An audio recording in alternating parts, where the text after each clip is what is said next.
Hello and welcome to the FSF podcast. I am Tim. I am your host, and I am joined by my ever trustworthy co host, Ben. And we're here to remind you that this is the show made by nerds for nerds. So, welcome to our nerdery. Now, our guest today is an actress and a singer and a songwriter who you've seen in shows like Flashpoint and Felicity. But more than likely, you know her best as Kimberly Hart in the Mighty Morphin Power Rangers show. I know that's where Ben knows her from, and he has questions. We hope that Many I questions. almost said I hope that Kimberly has answers, but that would also technically be kind of true. But our guest today is also here to talk about her upcoming music release, and we're getting excited to dive into that a little bit. So, welcome to the show, Amy Jo Johnson. Thanks for having me. Thank you for cutting away some time. We're always excited to be able to talk to different people from different nerdiverses, and the Mighty Morphin Power Rangers definitely is one of those universes that has a major connection all around the world. A stream of shows that just it shows no sign of quitting. Um, but before we jump into anything Power Rangers related, I know Ben is chomping at the bit over there, and they can't wait to get those questions out. But I'm going to make them wait just a moment longer. Now, from my understanding, you currently have 3 albums out, available on Apple Music, Spotify, and some other sources. But your upcoming EP, however, is entitled Still Here, and that's coming soon. And I'm hoping that you'd be able to tell our audience a little bit about that release and what they can look forward to listening to. Sure, yeah. So I haven't recorded music in a bit of time. The last album I did was called Never Broken, and that was in 2012.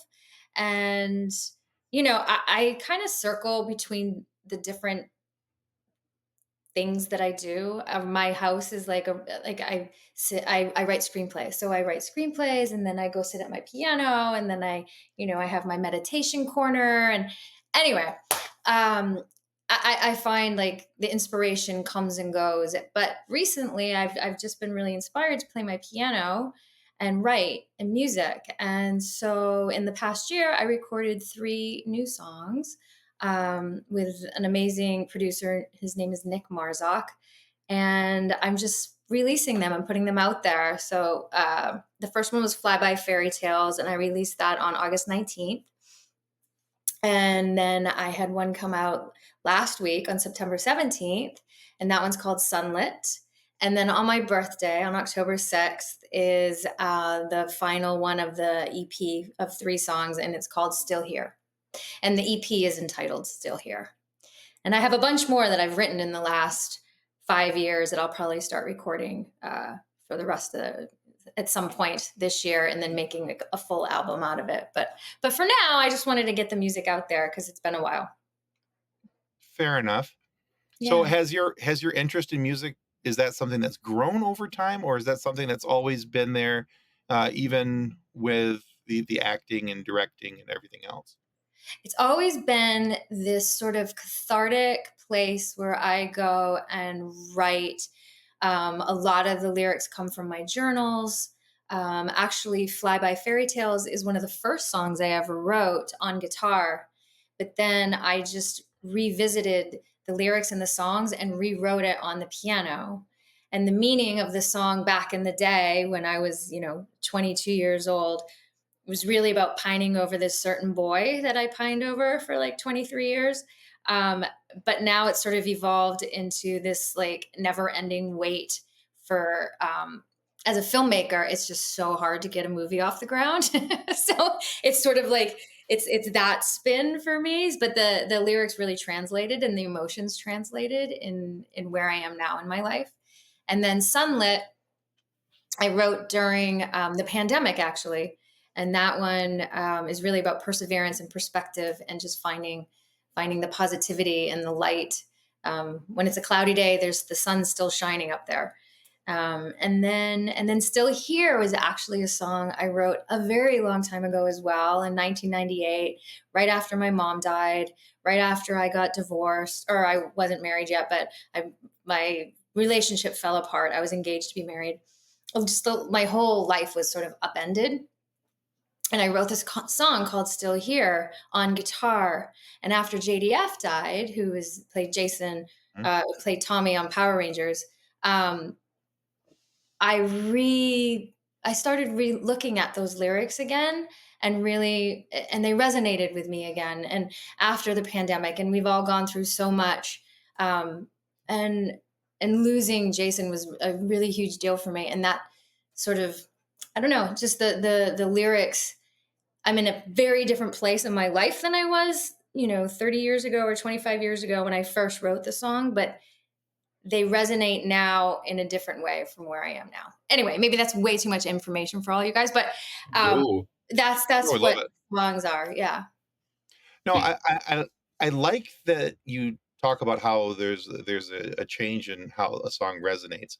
Now, I'm not a songwriter by any stretch of the imagination. I'm yeah, but Are you a I musician? am Do you play? no, Oh. no. I like to sing. I'll make your ears bleed, but I do like to sing.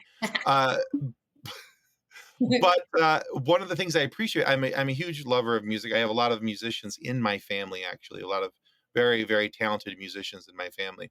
But one of the things I've always appreciated about music is that when a song is good and the lyrics are good, that it's something that you carry with you over time. It's not just, oh, golly, there's a reason why some songs, even though they're one hit wonders, why they last for so long, because the song resonates for different reasons over time. And so I do like hearing that even for yourself personally, you're finding different meanings in your music as you age, as your life conditions change, as things become different for you. I To me, that's just a it's an indication of the strength of your lyrics. So Yeah, that's cool. Or just I don't know, like the evolution of a person, right? We just keep on yeah, growing well, and sure. changing, but yet fundamentally, the our fear, or we're always the same, but maybe we just evolve. Like, instead of pining over a boy, not that I'm pining over making a movie, but it's the same sort of, like, that's that, like, I that aspect of my life is fulfilled with the boyfriend that I have, Mhm. Matt. But making a movie is the thing that, like, ah, is the thing that makes me crazy, because you guys, it's so hard to get a movie off the ground. It's like Mhm. it's climbing a mountain, and I'm going to do it. I have two features I've already done, but these two new features that I've written, I'm just like, man, it's perseverance, right? And the only thing that I can control is writing. So I just been writing a ton. Love it. Well, that kind of leads into my first question for you, which you have established yourself as a film director with series of like micro budget movies. More notably, in 2020, your film Tammy's Always Dying. Uh, but in your career, you've been an actress, a singer, a songwriter, director, all these things. What is it about what is it about directing films that you feel expresses your artistry more than others?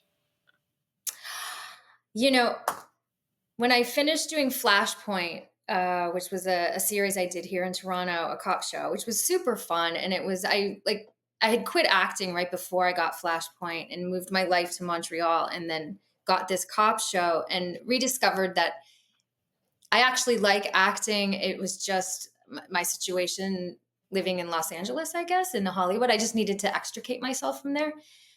But I realized after Flashpoint ended, I wrote my first short film and went and shot it. And as soon as I stepped on that set and started directing, my entire it just I don't know, it fulfilled me in a way that I've never felt before. I felt like every aspect of my personality was like coming into play. Like, all the training of being an actress for 20 years was suddenly like that was my training ground for directing. Like, it all just made sense, and I love it. I have to turn this light off because it's flickering. Hang on.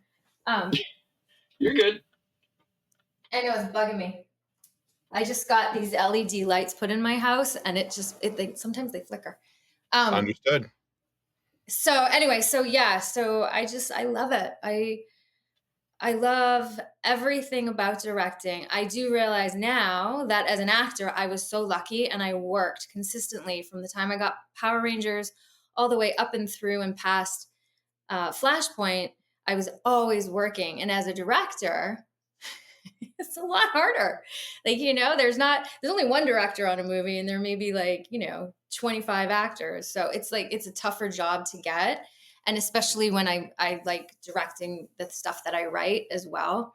Um, so I've learned to fall in love with the art of writing as well, because that's something I can do every day.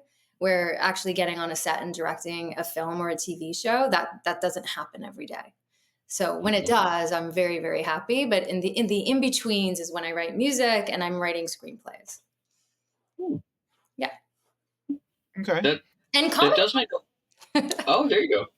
That does make a lot of sense that the directing kind of like you're just taking bits and pieces of things that you've experienced as like an actor in film and everything. So that hmm, Yeah. I think acting for 20 years, being on a set, and observing everything that's going on, and how a set operates, because it's making a movie or TV show, it's such a giant collaboration, right? Everybody has their job, and being the director, it's I think one of the biggest things that I've learned is very important within that job is to let everybody do their job, and to mhm. really acknowledge what everybody is bringing to the table. I think is a director's job. Yeah. I actually do have a little bit of a follow up with that. Is when it comes to directing, do you find it easier to direct other people's writing, or is it easier with your own? Because I know everyone's their own worst critic. So, Yeah, I don't know. I love both. Tammy's Always Dying, I did not write. My friend Joanne wrote it. And I kept her close by and had her on the set because I felt like she held the keys to that story, because she's the one mhm. who created it and thought of it. When I did Superman and Lois and got to direct an episode, um, you know, that was so freeing and fun because it wasn't my baby and I didn't write it. I just got to go in there and like I felt like I actually called my boyfriend from the set, because the budget of this one TV show is like 5 times the budget of my second feature film. And I was like, oh my God, I feel like they've just handed me the keys to this giant tractor and they're like letting me drive it. But the tractor is like this beautiful tractor and it drives really well. That's what it felt like going in and directing an episode of TV at that level, with the toys that they had and the well-oiled machine. And so I loved that as well. But my heart definitely is with directing my what I write, and creating that. Um, but actually, I haven't done that yet. No, I did it once with the my short Blunder, but everything else that I wrote and directed, I was in. I started. Hmm. But these two features right now that I'm getting off the ground, I won't be in them. So Hmm. I think I'm gonna really love that. But I'll let you know after. All right. Well, we gotta already plan a follow up interview then. That's gonna be great. So you mentioned earlier how you've taken some of your songs and you've gone back, although originally written for guitar, you changed them over to piano, and and rewrote them, or rather for a piano instrumentation. But our producer John wanted to ask a question, because John is also he is our resident musician, and he has a room full of guitars. Like some people hang deer head on the wall, he has a room full of guitar walls. It's guitar wall. That's and in his own words, he has something of a problem keeping instruments in every room of his house except for the bathroom. He was told he wasn't allowed to have them in there. But he claims that they all sound different and they all serve a different purpose. So, do you have a favorite guitar or other instrument that you have several of them, but this is the one that no matter what the other ones sound like, you come back to this one when Yeah, writing I or have learning a song? I have two guitars that I love. I'm looking at one of them. It's right in front of me, which is a Gibson guitar that was given to me. Here, I'll show it to you. No, I'm not showing you. When I left Power Rangers, actually. Oh, cool.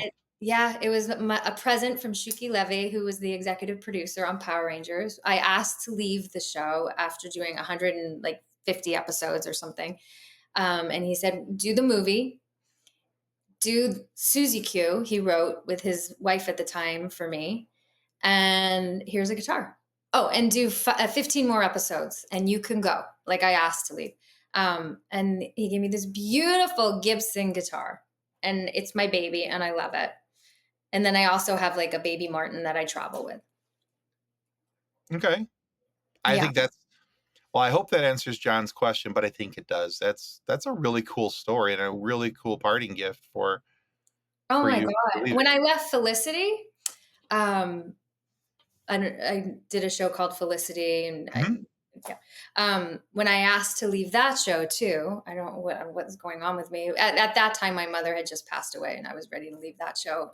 And I was kind of falling apart in a lot of ways. Um, they gave me this beautiful giant Guild guitar, which I have upstairs in a case, like stored away, and it's signed by everybody in the cast and the Oh, crew. wow. Yeah, it was a really cool parting gift. It was That beautiful. is. Yeah. That sounds really cool. Yeah. So I get handed guitars when I ask to leave TV shows. That's If your severance check is just a guitar. They just Yeah. hand you a new one. Yeah. I didn't ask to leave Flashpoint, so I didn't get a guitar. Oh, I just wanna make this clear to our producer, John, if you ask to leave the FSF podcast, you are not getting a guitar. No. Uh, But we might. your producer John reminds me of my boyfriend Matt has the same problem with comic books. I Do you wonder. guys have that problem too? I mean, he has thousands. Maybe not with comic books, but Tim, how many Funko Pops do you have? Oh yeah. Oh, there you go. That's your Uh-huh. yeah. um, That's just currently what's visible. currently, uh, just under 250. And what's your favorite one? Oh, that's real easy. My favorite is from Star Wars. It's, Star Wars Rebels, Old Man Captain Rex. Nice. Without a doubt, hands down, that is my absolute favorite. Nice. Is it signed or anything by anybody? Oh god, I wish. Yeah. I need to meet Tamura Morrison so I can, uh, giggle profusely and, and be like and be just hold it out to him with a Sharpie, like, and hope that Look he at understands you. what that means. Yeah, and hope that he understands. That one, or if I ever get we've had the delight of having Sam Witwer on the show a couple times, and he voices Darth Maul from Star Wars, which is one of my all-time favorite characters, and that would also equally be a highly giggly moment for Tim. So, I um, only want to be there to watch Tim completely freak out. But oh, I'd be a mess. It'd be an absolute mess. I am containing my mess because I am a huge Mighty Morphin fan. It was my childhood. Everything about it. Uh, and you did bring it up, so you have opened this Pandora's box of Power Rangers questions now. So Did you get to read The Return? I have not yet. Do you know what it is? I do not. I Aha! have This is unfortunately. good. Look at this. Hang on. Oh, I'm excited. Okay, hang on. Okay. So, a couple things. Oh, that's a script book. Anyway, The Return is Mighty Morphin Power Rangers The Return. I wrote it with Matt. It's through Boom Studios, Hasbro approved, blah, blah, blah. 4 issues of a comic book. I wrote what would happen if the original 5 Rangers stayed together. Where would they be now? So that was my gesture to the franchise for the 30th anniversary. And so they just came out this year. Issue 4 just came out in July. And Ooh. yeah. And the what's it called? The trade paperback comes out December 15th. So all 4 issues. Yeah. Yeah, My you wife didn't know. watches this show. Mimi, you know what to do. There it is. Christmas present. Done. That's issue 1. This is Oh, super cool. Do you like the Ninja Turtles? 100%. Oh, is that where the Ninja Turtles get the morphers? No, well, yeah, no, Ooh. no. So Oh, I met Kevin Eastman at a convention, and my boyfriend, who wrote The Return with me, massive Ninja Mhm. Turtle fan. So I asked Kevin, I commissioned him to draw a cover for issue 4. So it's my exclusive cover. I'm the only one who has it, and Kevin has like 50 of them. But he drew issue 4 cover. I mean, there's Oh, so that's many cool. variants of this, but this Oh, is the one that Kevin drew, which I love. And I just saw him at Granite Con, and he actually gifted me the original artwork for this, which Oh, is how cool. so beautiful and so cool. But we created characters, and basically, in a gist, it's Tommy. Well, I won't tell you the whole story because you have to read it. But Tommy and Kimberly had a baby, and her name is Olivia oh, Hart. Her name's Olivia. oh. Yeah. Nice. But it's pretty epic, and it's pretty crazy stuff. I want you to read it, and then I want to hear from you what you think about it. Oh, 100%. That That's gonna I'm happen. gonna. I am more than likely going to get The the trade the paperback. trade. Yeah. I'm gonna get the trade more than likely for Christmas. But I'm also very secretly going to get all 4 individual issues just to have them as well. This is my 'Cause, favorite cover. Hang on. Oh, Sorry, guys. no, Oh, sorry. no. This is exciting. I'm happy about this. It's So Power Yeah. Rangers. all right. So you know who Jenny Frison is? So she's an amazing comic book cover artist. Mhm. Okay. Just epic and beautiful. And so she did one of the A covers for issue 1, and it's so pretty. And so this is an Oh, exclusive foil of look Oh, issue at 1. wow. that. Yeah, that's Jenny Frison drew that. That's that. Yep. And I love it so much. And I have these. This was the San Diego Comic Con exclusive. That is very cool. Film Studios. Now I gotta go to eBay and I gotta try and find those. No. I have a bunch. I'm actually opening online for Christmas for 2 weeks because it's so much work. I'm gonna open on my website, amyjojohnson.com, just a store for 2 weeks, like a pop-up online store. I have 250 of these guys. So I'm gonna sell these, my Kevin Eastman's, a couple other things. But anyway, so no eBay. Come to There I you I go. will go directly to you.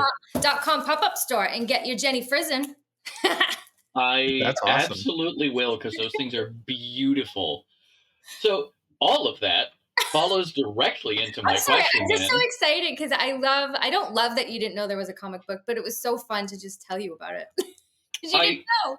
I love I that. did not know. I have unfortunately fallen off comics for a while now. Yeah. I'm a huge comic book collector. In a storage unit, I have thousands of Yeah. comics at this point, ranging from old ones my dad had all the way to stuff from like at least up to 2016, give or take.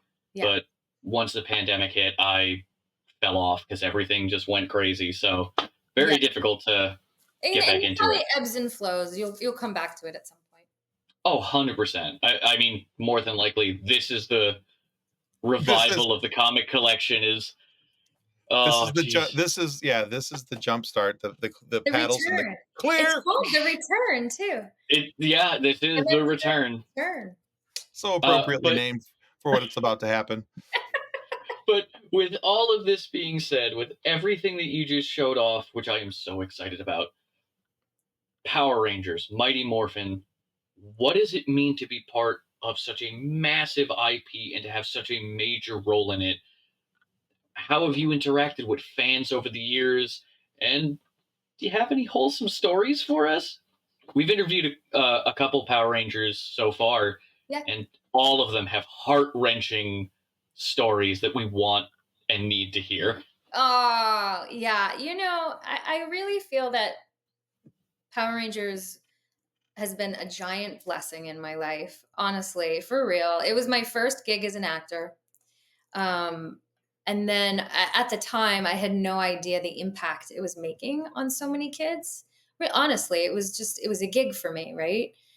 Wearing pink spandex on national television. It was like I had no idea what was actually happening. And probably not until about 10 years ago when I went to go make my first short film. I did an Indiegogo campaign and Mhm. which basically you're crowdfunding. Right. And the response and the support and the love that came pouring in that helped me make my first 4 short films and my first feature film was so beautiful and overwhelming. Like, I was like, "Oh, wow, these children are now adults, and they're still Hmm. there supporting, and they're still Hmm. so, um, just eager to just be a part of it and know what I'm doing and know what I'm writing." And then at that time, I started doing conventions. Um, Especially because I was letting go of acting, my career as an actress, I was really focusing on being a filmmaker. Um, and so, to be able to support myself, I started doing conventions.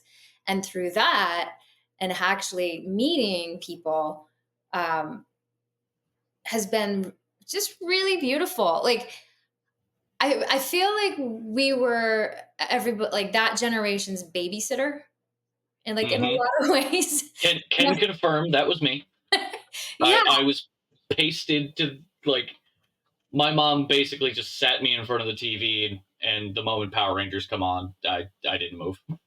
Just sitting there Yeah. like, Yeah, I've heard that so much. And like a lot of kids who were bullied or going through divorce or whatever it was that they were going through in their heads, they really like we became their friends.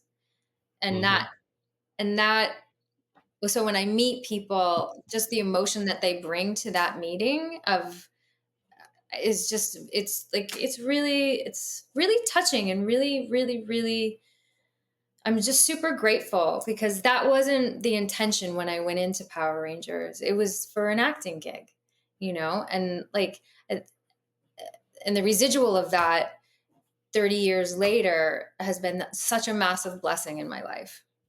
Even if it was non union, and even if it was, like all these things about the show at the time, like it's like the gift that doesn't stop giving, right? Like, even Hmm.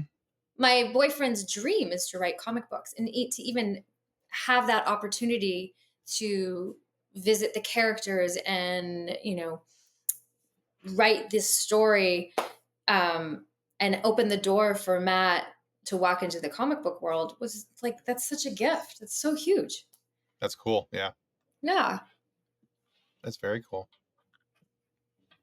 So, That, oh yeah, sorry, just no, go ahead, fanning Ben. over everything. That's all.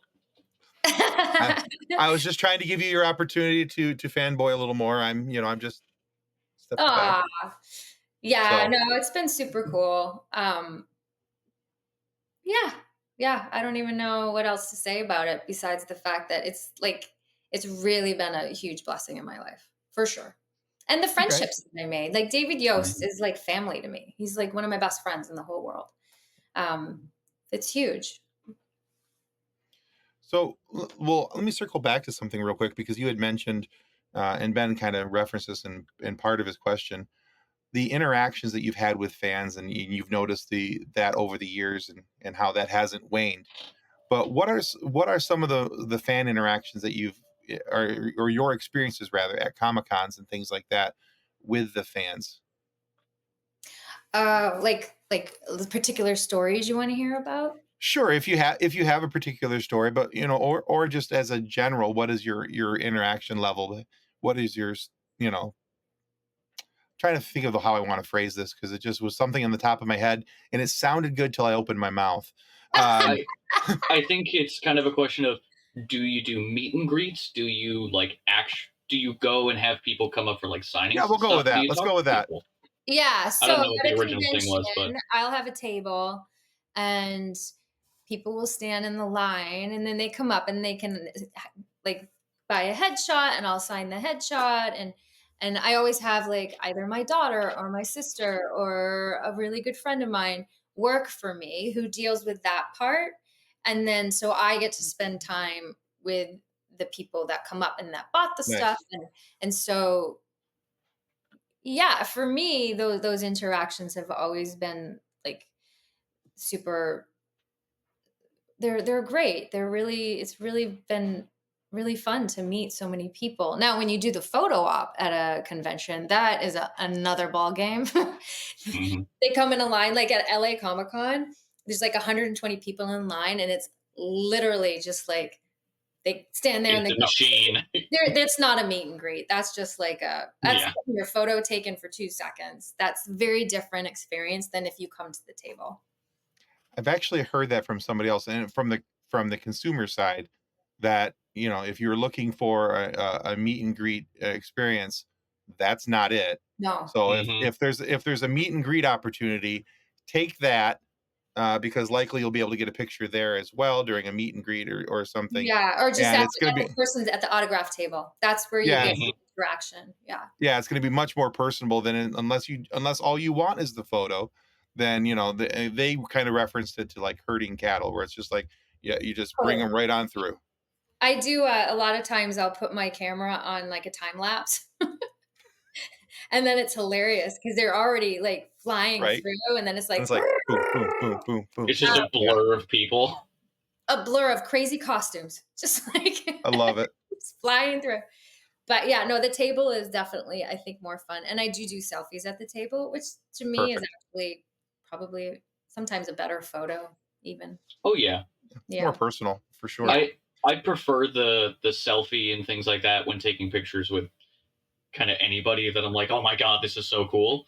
yeah. Because one, it shows you're there, but Yeah, and it's not a prom it feels photo. more, yeah, it feels more personal. You're not sitting there like doing the hover hands trying to get a Yeah, good so photo. awkward. I always do like, "Do you wanna do a pose?" Like, I don't know what we're doing. I also That's have right. this technique. I'm giving away my secrets, but Oh, when you have, like, 100 people or 200 or however many people you're gonna meet that day, putting their arm around you when you're very short, you have to I go up. I go up every time. I don't care how tall you are, my hand is going on your shoulder. Because if I had sweaty armpits on my shoulder, do you know what I mean? yeah, nah, Yeah. nope, not none of that. So Actually, yes, I do, because yeah. I do the arm up. So Just two fingers on the shoulder, just I'm just laughing because so every year we help run the panel room at the Monroe Comic Con in Monroe, Michigan, and so not and every year they have a different Power Ranger or two there every year, and it's just, by the way, if you can ever come to Monroe, come to Monroe. It's just on, just a little bit south of Detroit, and oh my God, yeah, people go crazy to meet you there. It would be Wait, fantastic. I think I've done that one. Is that the Motor City Comic Con? No, that's Motor City. There's also one called Monroe. It's Oh, a much okay. smaller, more intimate Comic Con. It's Oh, real. that's kind of fun. Yeah. Yeah, I love that one. But but every year we've had different Power Rangers there. And last year, though, there was Olivia Diabo was there, who's not a Power Ranger, but she's a fantastic actress and voice actress. And I was watching people, because I was going up to get her for one of the panels. She was doing a Star Wars panel for me, and I went to go get her for the panel room, and I'm watching her, do all these pictures with people, and I'm watching like sweaty guy after sweaty guy go up there and put his arm around her, and she was so nice and kind, but I'm like, how do you not Gotta get do like the at arm least up. mm-mm. Gotta do right, at this least not do like the baby wipe afterwards, because uh You just got to wear a raincoat.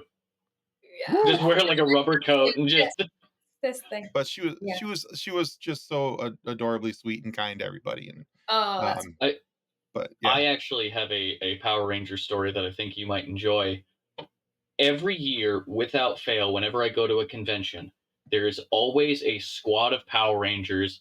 Sometimes they're mixed and matched, sometimes they're different generations, sometimes Mhm. they're all the same color. You never know. yeah. Without fail, all of their things will break. Oh, I like always cosplay folk. Yep. Okay.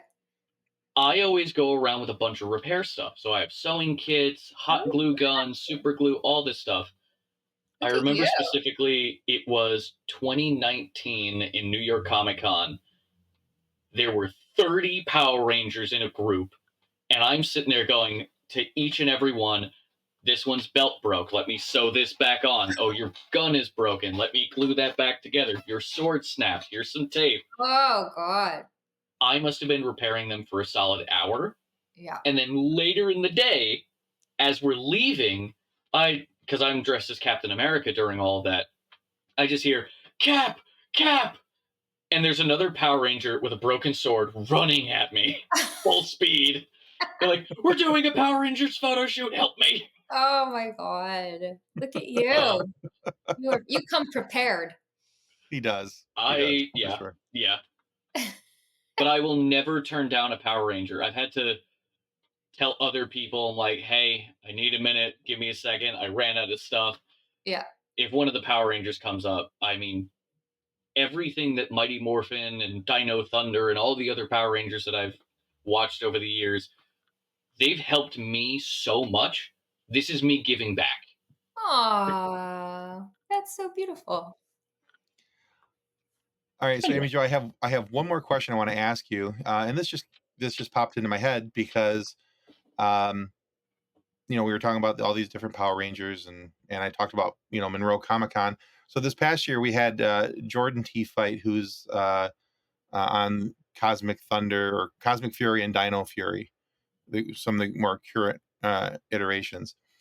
Um, but one of the questions I asked him at our panel room, and I want to ask you this, because he was talking about how he, in high school, he was an athlete and all these different things. Did you have some type of martial arts background before you started on the show, or did you have to kind of learn some basics as you went along to be able to play the part? So I was a gymnast. So Ooh, I did gymnastics for 10 years as a child and went to Europe competing and stuff.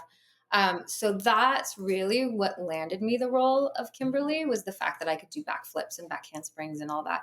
And then we trained a lot. I had never really done martial arts. And so it was really fun when JDF like came landed the role and came on board, because he was a teacher, right? And so and Okay, there was, the stunt people were teaching us and stuff. But I just really remember Jason just being really really giving in that way of like showing his stuff and teaching, and we just kind of faked it. Like me and David Yost just like made up our own kind of like back handsprings into jump kicks and stuff. And we did a lot of training and stuff, but I would never call myself a martial artist because I've never had martial arts formal training. fair, But fair. we learned the Hollywood style, which was fun to watch JDF have to learn the Hollywood style because he was a real martial artist, and so that Right. took a minute for him. going Actually, from actually, like, legit martial arts to like you're doing it for Hollywood. yeah, exactly. Yeah, it Love was it. fun to actually watch him suddenly. All of a sudden, he could do like a backflip and kick and stuff because he was watching me and David do our backflips, and so I remember he really he pizzazzed up the martial arts he already knew by incorporating gymnastics into it. It was pretty cool. Ooh. All right. Actually, interesting little side thing, and then we'll get into the final question. With you and Jason, did he teach you anything you remember specifically, and did you teach him anything specifically when it comes to like the martial arts and the Hollywood martial arts? Right, totally. Well, I think that like the backflips and stuff for sure. I don't know if I necessarily taught him how to do that, but he definitely was inspired by me and David doing backflips and back handsprings. So in a way, that was teaching him a little bit because he was inspired by it. But for sure, even like the sounds he would make doing the martial arts, like I'd never done that before, and so that I don't even know if I could do it right now, guys. I'm not even going to try because it's been 30 years. But All good. just like those noises were very new to me, but I really feel like they helped sell what was happening with the hayas and the I don't know what he was doing, but you know, stuff like that. And then for sure, like the jump twist kicks and all that stuff. I don't know. We would practice for hours. I just remember constantly rehearsing and choreographing and practicing with the stunt team and this Nice. coordinator, and like that was like as just a giant part of it, at least the first generation of for us. We did a lot of our own stuff. Okay. Yeah. Very cool. Yeah. All right, Amy Jo, one final question. We call this the silly question. You can answer it as serious or silly as you like. Okay. Amy Jo Johnson, what's your favorite dinosaur? Pterodactyl, of course. It Well, we actually had to try. is, though, right? It flies. Fair I think enough. we kind of knew the answer to that one, but we usually ask that because no one asks adults that Yeah. anymore. What's your favorite dinosaur? What's yours? So mine is a hilariously named one. It is the Therizinosaur. Okay. They have these like 12-inch long claws, and it is Ooh. referred to as the tickle chicken. Oh, ew, it sounds There's creepy. there's there's no Yeah, a tickling. little bit. Yeah. There's no tickling. I don't know if I like that. Triceratops over here. Just one of Ah, the classics. nice. That's cute. Yeah. Triple rhino. All right. All Cool. right, Amy Jo. Yeah. Well, This has nice to been. chat with you guys. I just want to say Oh, a couple things. yeah. Number one, October 30th on my Instagram Live, me and David Yost love to read the comic book and Mighty Morphin Power Rangers The Return. We've already done issue 1, issue 2, and issue 3, and we haven't done issue 4 yet. So we're going to read on my Instagram Live at 7 p.m. Eastern Time, October 30th, issue 4 of Mighty Morphin Power Rangers The Return. David likes to wear costumes and things. It's quite fun. And then also my website is amyjojohnson.com. And on there is a calendar with any conventions that I'm up to, my movies, the music, everything is on my website, and it's amyjojohnson.com. All All right. right. Fantastic. Thank you so much. We're going to We'll put make all sure those that in the show notes yeah. below. Cool. Yeah, we'll make sure that all gets covered down there so people can know where to find you. And so, guys, just as a reminder, want to just throw this out there. If you haven't already subscribed, now is that prime opportunity to click the like and subscribe button that producer John is no doubt putting on the screen right about now.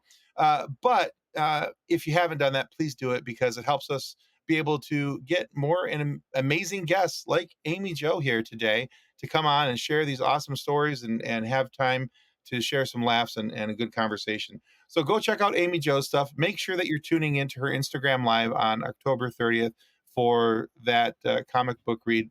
I know I will be. I can guarantee you Mhm. that Ben will be Yep. because that just sounds Mhm. like a heckin' good time. So, but yeah, go check out Amy Jo's stuff on her Instagram. You can go to her website and everything else. But When does yeah, this go air? subscribe. Give us a couple weeks and it'll be out.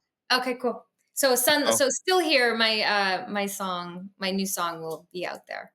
Yes. And Yeah. we'll have a link for that down below as well. Awesome. Thanks. So we'll make sure that everybody gets a chance to check out that music as well. So again, Amy Jo, thank you for coming on the show. Everyone, thank you for listening to the FSF Podcast. Goodbye. Goodbye. Copyright 2024 FSF Podcast. Reference to any specific product or entity mentioned on this podcast does not constitute an endorsement or recommendation by FSF Podcast. The views expressed by guests are their own, and their appearance on the program does not imply an endorsement of them or any entity they represent. If you have any questions about this disclaimer, please contact us via email at info@fsfpodcast.com.